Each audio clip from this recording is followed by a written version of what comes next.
نبی صلی اللہ علیہ وسلم کی دنیا سے رحلت بھی امت کے لیے رحمت۔ حضرت ابو موسیٰ اشعری رضی اللہ عنہ سے روایت ہے کہ نبی اکرم صلی اللہ علیہ وسلم نے فرمایا، اللہ سبحانہ و تعالی اپنی مخلوقات میں سے جس امت کو اپنی رحمت و مہربانی سے نوازنا چاہتا ہے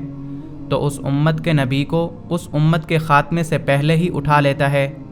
اس طرح اللہ تعالیٰ اس نبی کو اس امت کے لیے اجر و ثواب اور نیکیوں کا پیش خیمہ بنا دیتا ہے، یعنی وہ نبی اللہ کے ہاں اپنی امت کے لیے شافع بن جاتا ہے۔ اور جب اللہ تعالیٰ کسی امت کو ہلاک کر دینا چاہتا ہے تو نبی کی زندگی ہی میں اس امت کو عذاب میں مبتلا کر دیتا ہے، چنانچہ امت ہلاکت و تباہی کا شکار ہو جاتی ہے،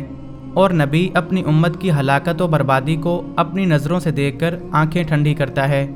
کیونکہ وہ امت اپنے نبی کو جھٹلاتی تھی اور اس کے احکام کی نافرمانی کرتی تھی۔